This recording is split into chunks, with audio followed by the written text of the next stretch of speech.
In 1941, Arthur Harris said, "There are those who say a war cannot be won by bombing.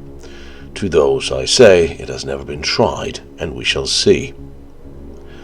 Ever since man sprouted wings, several great military theoreticians and practitioners have speculated if a war could be won by aerial bombardment alone. The early ideas of bombing your enemies from the air began with World War I, as the war took to the skies. And with the first planes capable of carrying a bomb came the next question. What to drop said bomb on? The enemy army? The enemy's military factories? The enemy's logistical hubs? Or the enemy's towns? Basically, the question was strategic bombing versus tactical bombing. After the Second World War, the U.S. Strategic Services wrote a report on the enemy's morale in the face of strategic bombing. Something quite interesting when we hold it up and compare it to today's war in Ukraine. So let's see what, if anything, anybody has learned from history. There are a few points. Now I will spare you from having to read the entire report, but the highlights are interesting, and some of its findings have been found to be somewhat inaccurate in some parts. Remember, the survey was conducted in 1946, right after Germany had been defeated, and only in the western parts of Germany, not those parts occupied by the Russians, at a time where most Germans would not really want to speak out in favor of the former German Reich in any form. Alright, with that in mind, here are the key takeaways from the report. 1. Strategic bombing was the principal means by which the Allies sought to weaken the morale of the German civilians. 2. Almost a third of the population were directly subjected to it. Countless more feared it. 3. A fifth of the population was deprived of utilities by bombing, and 1 in 13 were evacuated. 4. Bombing had a profound effect on depressing morale through inducing defeatism, fear, and apathy. We'll get back to that later. 5. Continuous heavy bombing did not produce proportionate decrease in morale. Maximum morale effect would have been achieved through lighter raids distributed over a wider area. 6. Civilians who suffered personal injuries and or family casualties suffered lower morale than those who did not. 7. Lower morale led to diminishing industrial productivity. That I will also specially address. 8. Bombing contributed greatly to the popular disillusionment in official propaganda. Now, the problem here are a few. The claims that it lowered morale to the point where it diminished industrial productivity is not true, as wartime production went up exponentially as the war went on, and this despite factory destruction, repairs, relocations into underground tunnels and bunkers. To draw a parallel, since the war in Ukraine began, its local military industry have grown to about 33% of need. And interestingly enough, it has seen 471 new companies attain military acceptable level of deliveries, and a lot of new innovation technologies such as drones, ECMs, missiles, and so on, and seen some of these taken from development to active battlefield implementation in as low as 2 months. And in much the same way as Germany dispersed its industry, Ukraine have done the same. It's also fairly similar percentage of the population who have been affected by the war, about 1/3 of the population directly affected, and if the millions of people who left the country is to be compared to that of the World War II report, it can be speculated that those demoralized by the war have left, and those remaining are resolved to their country and cause. Thus, further bombing by the Russians will not move the morale needle, in theory. The war in Ukraine really began with the Russian invasion of the country. which was preceded by a fairly logical start militarily, that being the targeting of military infrastructure, military bases, airfields, communication centers, etc. However, also quite a few civilian buildings and hubs were struck by the Russian missiles and bombs. And this makes sense from a military point of view. Again, with the initial goal of fast invasion, seizing the capital, end the war in a few days, no reason to turn the civilian population against the invaders needlessly. However, that, as we all know, did not happen. And very soon after, the Russians became bogged down in determined Ukrainian resistance, the front lines locked into a slow slugging match with extremely high losses, both in men but also in material. Initially, the Russians employed a lot of precision weapons, missiles, generally expensive gear. But that has not made the impact expected.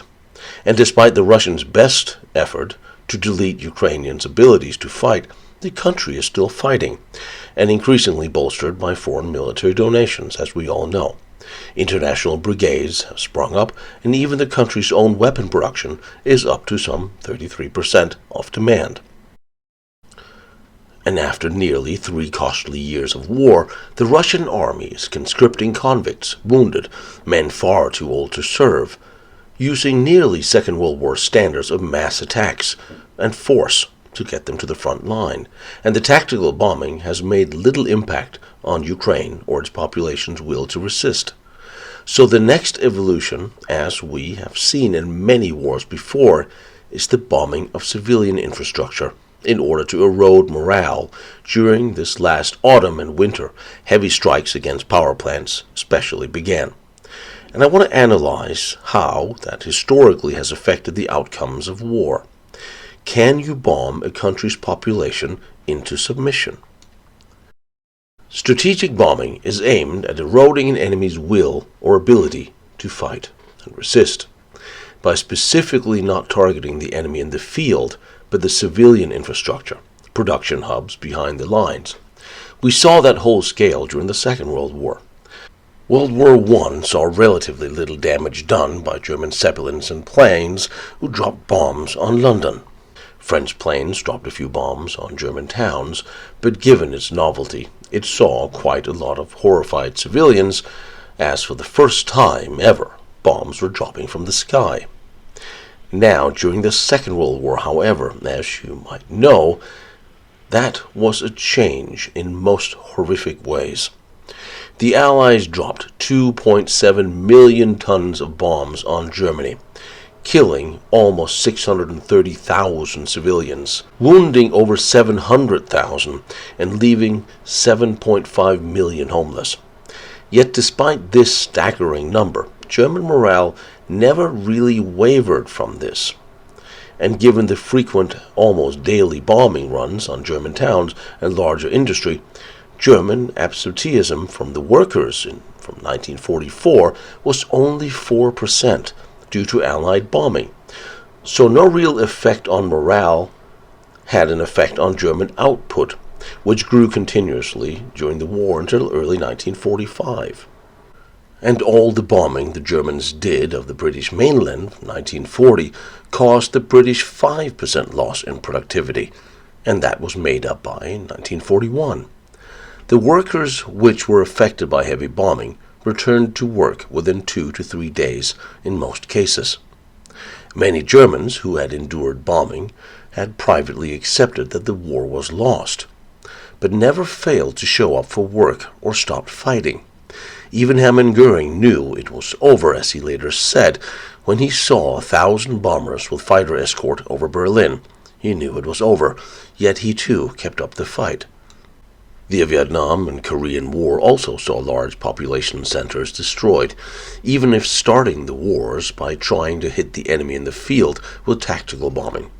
But the problem until true precision bombing became a thing was that flying 200-300 miles an hour at 10, 15, 20,000 feet altitude in order to avoid anti-aircraft weapons turning your shiny metal tubes into colanders was that hitting things on the ground was hard, like really hard. Almost impossible, in fact. as the early British butt report showed. In fact, the aiming was so bad that only 1 in 5 bombs would hit within 5 miles of the target. There were examples of Second World War bombing of bombers hitting the entire wrong town, or in some cases, one especially, the U.S. Air Force hit the wrong country. So much for the Norton bomb site, but that is an entirely different and sordid story of its own, and one which will give many patriotic Americans wide-eyed nightmares as the story unfolds with corruption, falsified test results, and jobs for the boys at a time of war. Now, one of the most favored parts of military life is playing war games and putting together plans of attack or defense, and any country with a bloodthirsty neighbor made such plans as how to deal with said neighbor. One key part today, as it was before World War II, what do we need to destroy in order to make the enemy surrender? Now, the pre-World War II British plan was, well, a lot of plans actually. Let's look at a few of them. In 1938, some bright minds sat around a table at Bomber Command, smoking cigars as men do, while looking at a map of Germany, until somebody said something clever. Well, first plan, 5A. Fly 3,000 sorties, destroy 156 oil production facilities and 26 coking plants, and that would put Germany out of the war. End of story. And could be done during daylight with an estimated loss of only 170 planes. That sounded easy, right? All right, easier than the previous Plan 5, which simply said bomb the Ruhr, German industrial area, with more than 75% of Germany's industry was located. But then later, after several more sherries served by an attractive Air Force secretary, I'm sure, Plan W6 emerged, to simply bomb all oil production, and even the foreign oil fields, including those in Romania, owned by them and the Russians. Something which would re-emerge on both British and Russian minds in 1940. Brilliant. Then, as the hangover began to evaporate, a newer and better plan was drawn up, Plan 5B, to simply bomb all the rail networks and transportation hubs, especially leading to and from the Ruhr. That would make it impossible for the Germans to move anything. Full stop, end of war. And there was much celebration. And then, after the annexation of Sudetenland, the French intervened, seeing the need for the two countries to work together before things went, wrong. And they suggested the British should simply bomb the Germans as they formed up on the French border, and they, the French, would handle them with their land forces. That was even simpler. If not for the fact that the British had spent no time, actually, on navigation or aiming, or had any well-protected aircrafts. No heavy bombers suitable for any of these plans at this point. And of course, the other plans, like Plan K, was simply to bomb the German fleet, something the Royal Navy was extensively on board with. But nobody either wanted to or thought of asking if the RAF had the capability to do any of these things successfully. And later Bomber Harris would catch a lot of flack, no pun intended, for insisting on area bombing for the longest time, simply because he knew the RAF was simply not capable of true precision bombing, something the Americans had been advocating wholeheartedly ever since from the late 1920s. As the war in Europe began, the U.S. began to rearm, and Hap Arnold began to try to work out a strategy. And after some brainstorming, this group identified 154 targets that, if bombed and put out of commission, would, or should, end the war and Germany's means of waging it. The 1941 plan was 18 aircraft plants, 50 electrical plants, 47 transport hubs, 27 oil plants, 12 aluminum and magnesium plants. Now, from trials with the Norton bomb sight on the B-17, it's been worked out that there was a 1.2% probability to hit a 100 by 100 feet target from 20,000 feet, within 550 feet. That meant that they would then need 220 bombers in order to destroy any given target, including that for enemy activity and weather factors. That meant that to service all of these targets, that would mean 36 bomber groups were needed, operating twice a week over 6 months. They would need in excess of 6,400 bombers to completely fill their target list in that time frame, which was beyond optimistic. To think that this would work or could even be done, and this did not account for how many aircraft they would lose to enemy fighters and flak. Even at its peak, the 8th Air Force would not come even close to having these numbers. In fact, the numbers were off by a factor of 3. So this far-flung plan never even took into account the details of aerial combat, how much protection daytime bombers would need, and the European weather. And of course, that part about how Germany was not going to simply be bombed out, not rebuild, and give up, not relocate their factories and so forth. And also the part about how large Germany actually was, including how many more plants they actually seemed to have. This did not face the bomber mafia, as they were called. They were mostly economists who looked at the bigger picture of destroying Germany's economy and thus ability to wage war, without actually even accounting for, which they did not know, how inaccurate the Norton bomb sight actually was.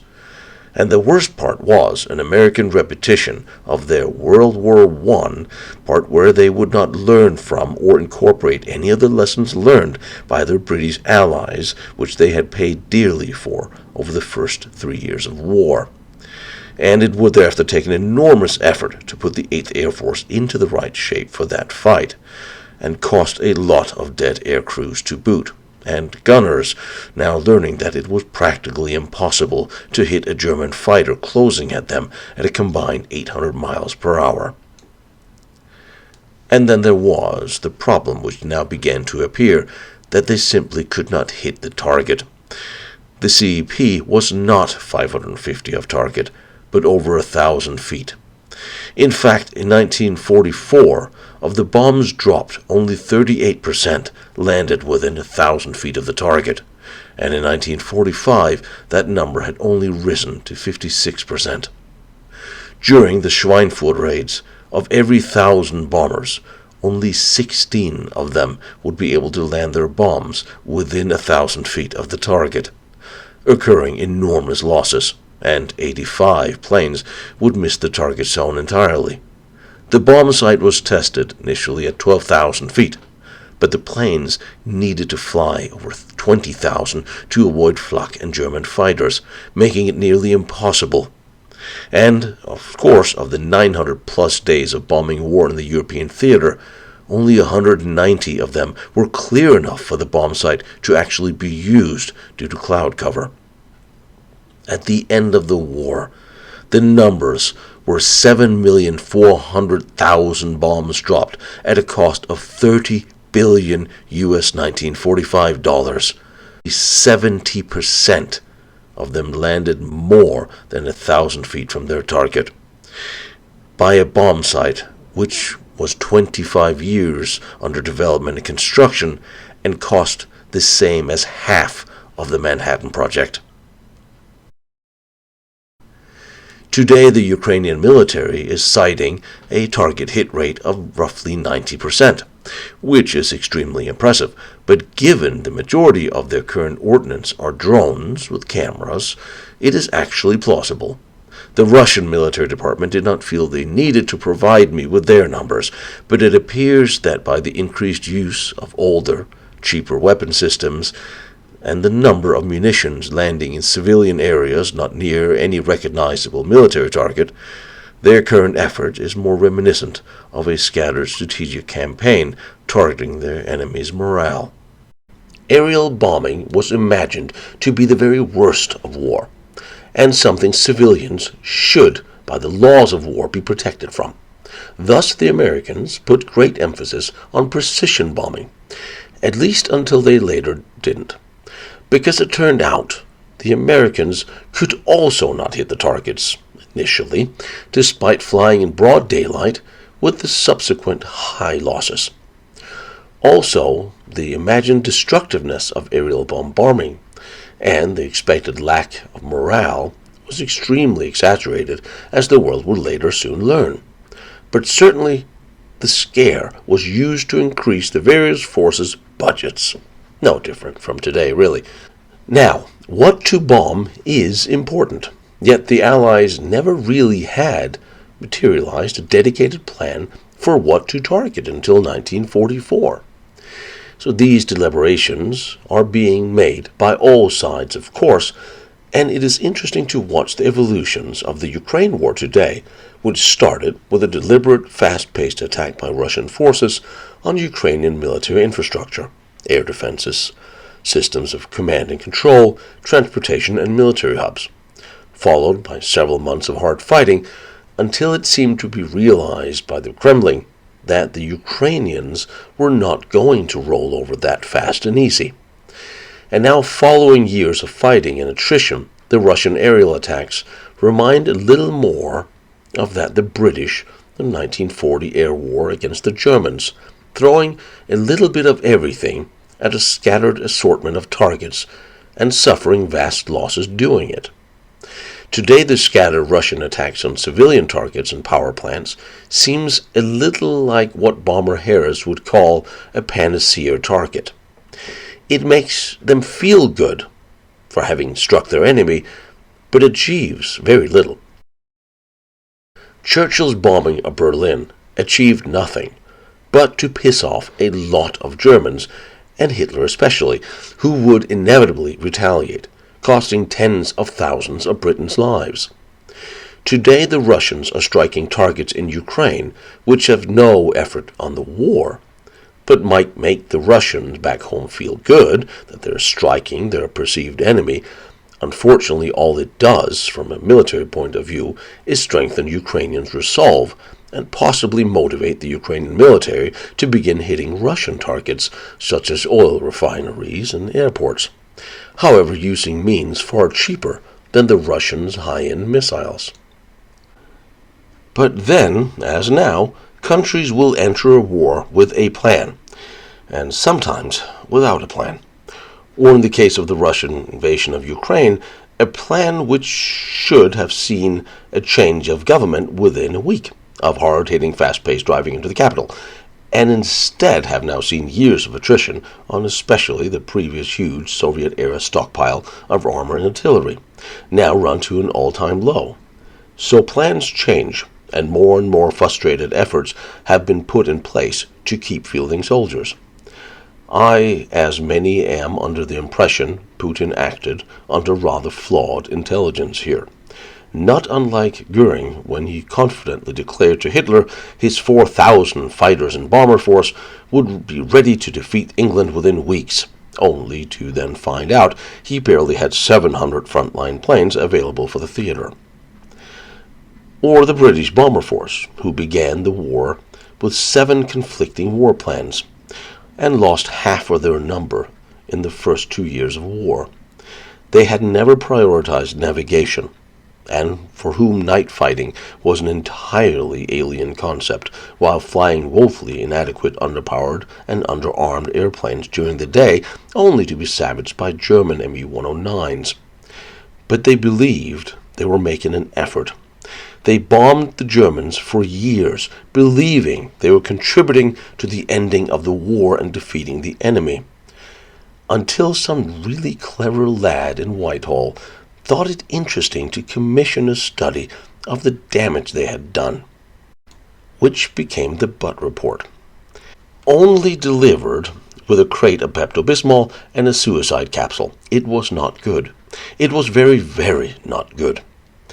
And there were 3 key takeaways from this report.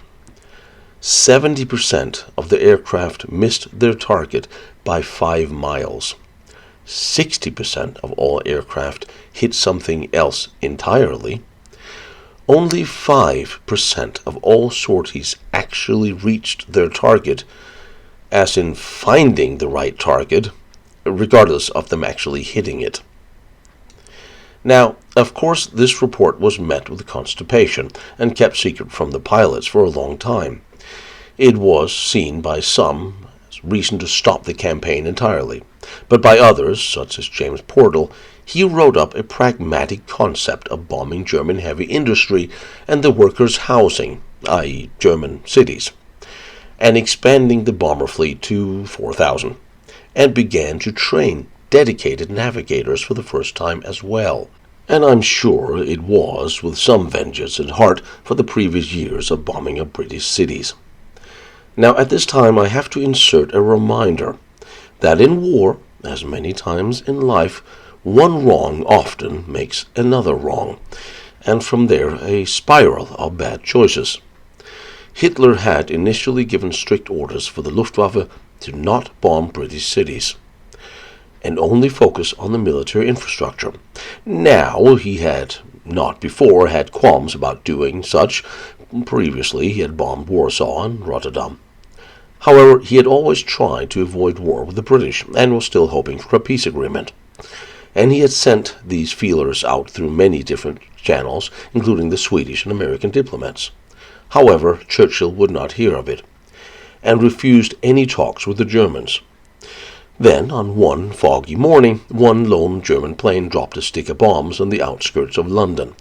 Nobody was killed short of a few chickens. However, it was an accident. But Churchill, now faced with a growing peace movement at home in Britain, ordered the RAF to immediately bomb Berlin, and then again, and again, and again, and continued to send his bombers to Berlin week after week, until finally Hitler felt he had enough, and publicly declared, "If you do it one more time." And of course, Churchill did, seeing Hitler had taken the bait, and he did just that. Whereafter, Hitler did what he knew he would, lift the ban of bombing on British cities, and from there it became the apocalyptic war we now know. And all the lives lost was not what brought the war closer to an end, however. It was not until the Russian army had overrun Berlin, Hitler was dead, that Germany actually surrendered. Munition factories ran to the last days, and 160,000 Allied airmen dead. However, there were also elaborate calculations made as to how many bombs it would take to stop a city from being productive, and for how long. So the British, of course, having endured such bombing themselves, simply extrapolated these numbers and projected onto the Germans. The activity index stipulated, for instance, Coventry. It took a 30% drop in productivity after a heavy bombing raid, and it thereafter took the city about 30-some days to return to normal output. So, if you bombed it 6 times, that should completely ruin the production of that town, if you could hit it and find it. And it must be said, Allied bombers became better at doing this as the war went on. However, the Germans also became better at countering and reconstituting after bombing raids, as indeed the German production rose continuously throughout the war. In 1944, Germany produced 1,000 planes a month. And German women never entered the workforce, not wanting to damage the morale of the soldiers fighting. There was always enough food, small arms ammunition in Germany, and this in the face of 1,000 bomber raids. So today, flinging rockets in the hundreds at an entire country as large as Ukraine, I don't see any historical precedents for making them surrender due to low morale, especially not when the country is generally enjoying support from all its neighbors. Now, the Russian and American air forces are some of the very few who actually still maintain a bomber fleet. Flinging missiles and rockets are far cheaper and a lot safer, however. The Russian Air Force in 2021 still had 16 Tupolev, 160 Blackjack, and 60 Tupolev 95, the Bear, and 61 Tu-22s. They are particularly outfitted to deliver cruise missiles, as opposed to dumb bombs. And as Ukraine's air defenses are still far too intact to fly over and deep over the country, and even tactical frontline strikes have been extremely hazardous for Russian air crews. So that leaves missile strikes and long-range glide bombs dropped from some of these planes, and given the cost and expenditure of Russian precision munition, older types are no longer uncommon to be seen in the war. And with that, some of the precision falls somewhat short at times. Initially, strikes in the first 70 days of the war, the Russians launched 180 air-launched cruise missiles, the 200 plus SS-26 Iskander. TBM's missiles are an extremely potent weapon. However, they can only manufacture an estimated 6 every month, meaning that within a few months of war, they exhausted 80% of their pre-war production stockpile. After years of war and expenditure, the Russians are more and more relying on drones and introducing alternative weapon systems such as the naval system as the bastion for air-to-ground strikes. However, the strikes are now focused more and more on Ukrainian infrastructure and power plants, the energy grid, falling back to the old method of strategic bombing, hoping to erode morale and the enemy's ability to resist. Over the two latter months of 2024, some 30% of Ukraine's power plants were struck, the very concept which has been proven in every previous war to not happen. So what's the point? It is, as it was for the Allies in the early air war. We must do something, this is something, so we do it. Or it is simply retaliation for resisting. There are several reasons both the Germans, the British, and now the Russians in Ukraine began to target civilian infrastructure. One is domestic politics. It looks better to see your enemy's lights go out, even if it leaves his fighting forces intact, than doing nothing. And after Russian forces were evicted from several territories, and even made significant land grab in Kursk, so politics probably have quite a lot to do with it. Of course, also the hopes of Ukrainians' morale, although there's no evidence this has ever worked, especially not in a Slavic country. I'll get back to this later. A lot of Ukraine's military production and even training of soldiers is now taking place abroad, so hitting these are impossible, leaving the power stations or civilians. But taking out the power in Ukraine is a slight problem. Half the country's power comes from nuclear, and a portion comes from Europe. But power plants and transformers are fragile things. And after the 10th of October, much of Ukraine went dark for a period, with more than 1 million left without power. This would continue over November, and there was significant damage done to the country's power grid. However, little disruption was done to Ukraine's military operations, very reminiscent of Allied aerial bombing of Germany during the Second World War. Now, of course, attacking electricity grids could slow down a country's manufacturing war materials and others, and attacks of food processing can starve the population, as we have seen many times before. But again, drawing on examples from the Second World War, for instance, the Allied campaign to destroy German ball bearing manufacturing by bombing the large factories of Schweinfurt several times over, losing a lot of aircraft and pilots in doing so, and even bombing the Swiss ball bearing plant across the border, actually had no practical effect on German manufacturing. The Swedes and the Swiss manufactured most of these for the Germans, and there was plenty of stockpiles available. Thus, it never hampered German production. Also, the Germans had moved a lot of their manufacturing underground into safety.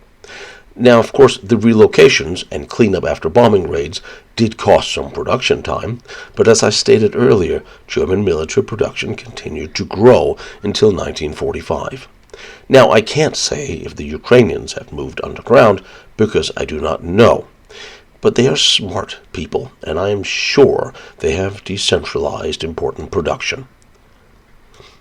However, some things are extremely flammable, and key to any modern society and military: oil, gasoline, fuel, and refining and production.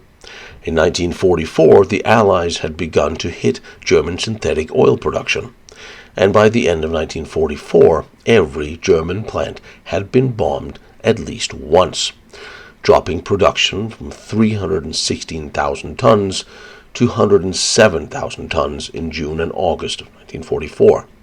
Now, when Germany is not mired in impossible bureaucracy and wants to actually get something done, they can get things done at an exponential speed, and repairs to these facilities became faster and faster at each bombing run.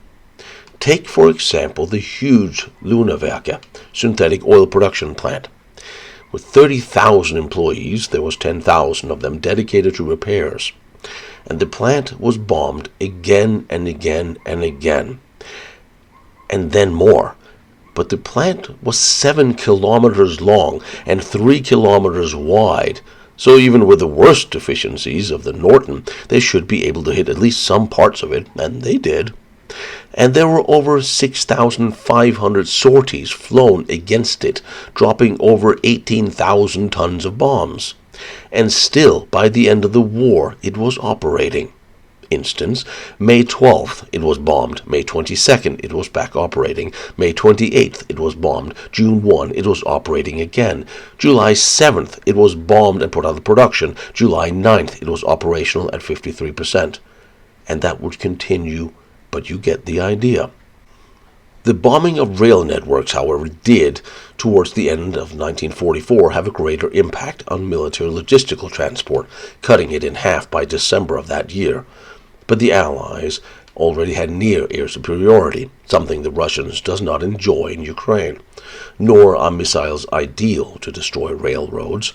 And although Ukrainian railroads have been hit, as were the logistical hubs, which certainly had more of an impact on military operations, but hitting a rail line with a missile is very expensive, and they're cheap and easy to fix.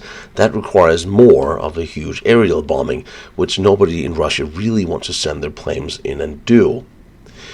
Again, missiles are expensive, and air defenses are coming into the country from abroad. And then there's the other thing. The Ukrainians grew their own wings and drones and are now hitting deep into Russian territory, and especially oil facilities and munition dumps and military airfields. That is expensive targets hit by cheap drones. The Ukrainian forces do not enjoy the same size and capabilities as the Russians, clearly. So they are choosing the most precise and precious targets, those which will hurt them most. Mainly the country's economy and the military operations, logistics. And with the oil embargo of Russian oil, as well as zero imports of the machinery to replace those damaged oil refineries, that may actually begin to hurt Russia, especially when the light goes out in the civilian homes as well. Obviously, the Russians are targeting all the Ukrainian infrastructure, including the power plants, and the internet is suffering, the power supply is suffering to the big cities. Not really a surprise. It's a very big target, it's easy to hit, but it also takes quite a bit to destroy these targets, fortunately. It's very interesting when you go in the cities, however, people are coping in a way that I think most people in the Western civilized countries would probably not. The Russians will probably be fine, however, as they are an extremely tough country, very familiar historically with hardship, and Ukraine is just the same, and will be able to replace its losses from the West. What it boils down to is the will to fight and continue the war on either side. We have seen both sides having problems with recruiting.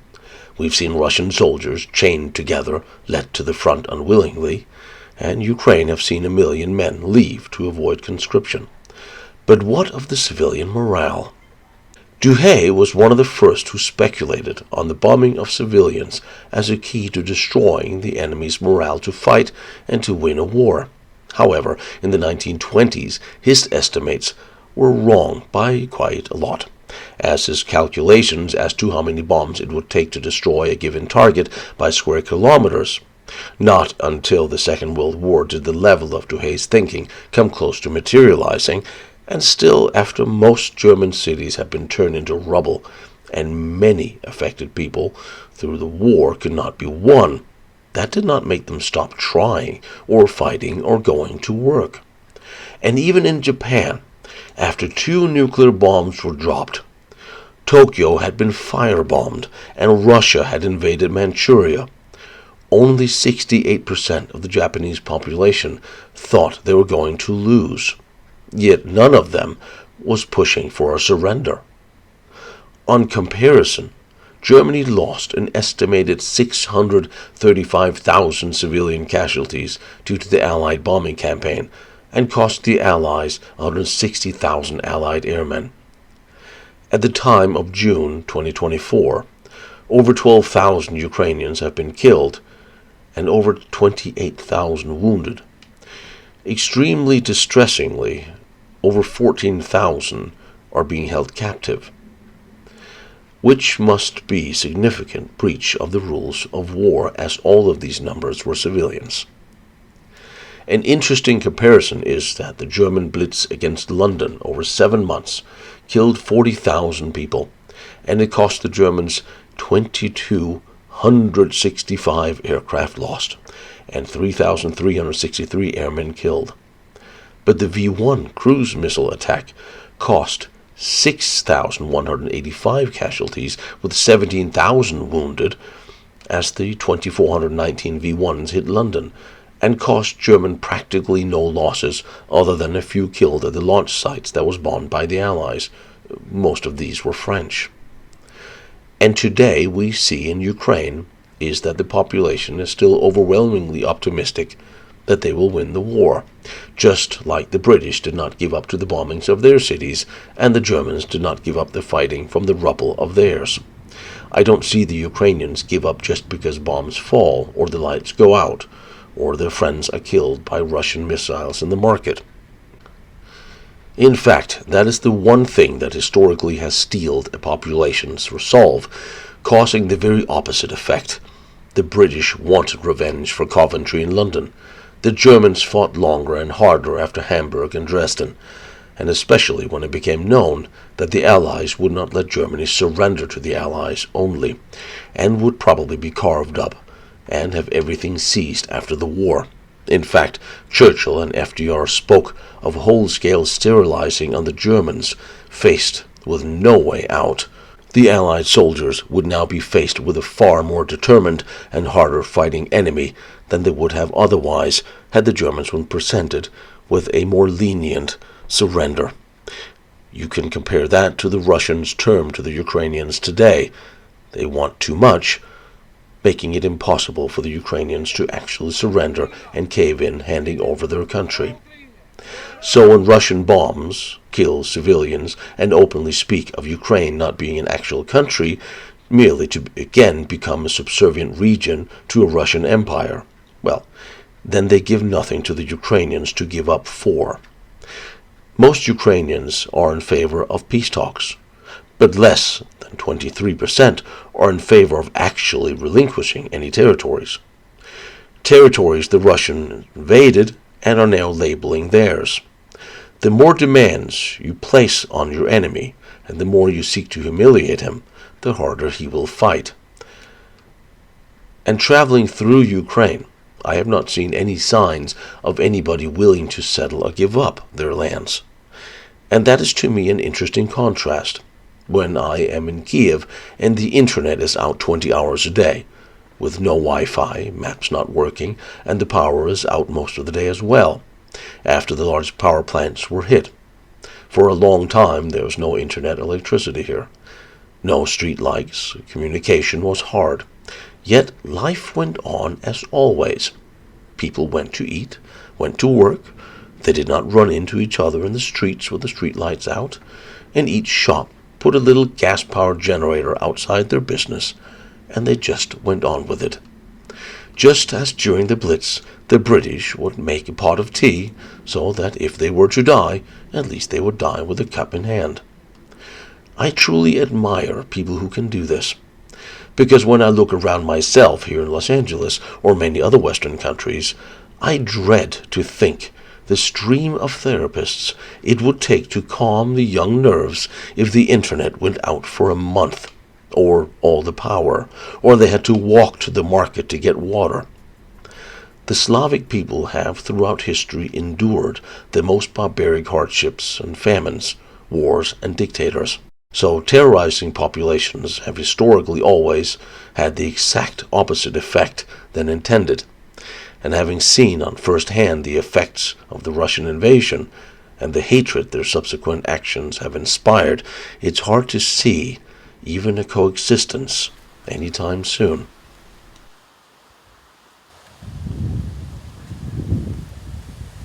And here in the cemetery nearby the power plant that was struck a few weeks ago, you have a very interesting symbol of what is almost now sadly traditional Ukrainian history.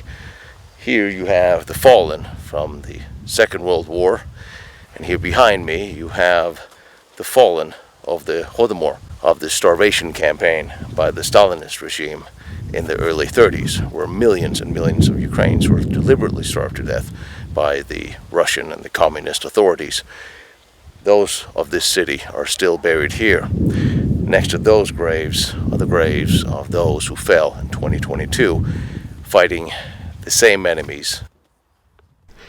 It would seem perhaps the Russians read the U.S. bombing survey, at least the conclusions that there is no relation to the proportion of bombing volume to civilian loss of morale. Thus, there is no reason for heavy mass bombing in order to demoralize those who would and could be demoralized have been, as opposed to the light bombing of civilian areas as during the Second World War. The drop in morale was the same in cities heavily bombed as in those lightly bombed. However, those believing in their cause will not be demoralized, even if they lose faith in victory. They will still continue working towards it, meaning greater effect on morale could be achieved by widespread rather than a concentrated bombing. So for the Russians to make scattered rocket attacks in that sense, well, makes sense. Another interesting comparison would be if the Ukrainian High Command or the Russian High Command remember what Albert Speer said after the war, that if the Allies only focused on bombing the electricity plants in Germany, if they had put 5% of their power plants out of business, the war would have been lost and ended. And I'm seeing the Russians attempting to strike at Ukraine's power grid. I'm also seeing Ukraine strike at Russia's. However, it is a problem because both are large countries and both have nuclear energy, which neither side really wants to destroy, fearing what happens next. And of course, the Ukrainians get a lot of their electricity from abroad and can repair theirs because they can get parts from the mostly German-made power plants in their country. The Russians cannot. If I am to give a moral lecture to our leaders and warriors on this, it would be, when you wage war, then wage war against your enemy's soldiers only. You fight on the battlefield, soldier against soldier, with whatever you have, and when or if you defeat your enemy, you take the surrender, care for his wounded, and respect the defeated soldiers. When you begin the rape of women and children, or shooting of prisoners and civilians, besides you lose your own humanity, you also make it harder to convince your enemy to surrender. There are rules of war, so if we decide to wage a war, then do it with all the means you have available. Be fast and violent and aggressive. Be bold and strike hard at your enemy's forces. Defeat them in battle. Then offer honorable surrender thereafter. Atrocities breeds atrocities and hatred, and strategic war has never worked, and I doubt it will work in Ukraine now. My name is Tino Strukman. I run Lost Battlefields. Every year, I travel around the world to try to bring you to all the most interesting historical military locations for modern wars and the World War II special projects, battlefields, forts, fortresses, and tunnels, everything else. Things you may not be able to see or go to yourselves. Please join me on Patreon or join Lost Battlefields through the website so you get access to all my files and my notes. It really does help, and like, follow, share here on the channel if you can. That helps too.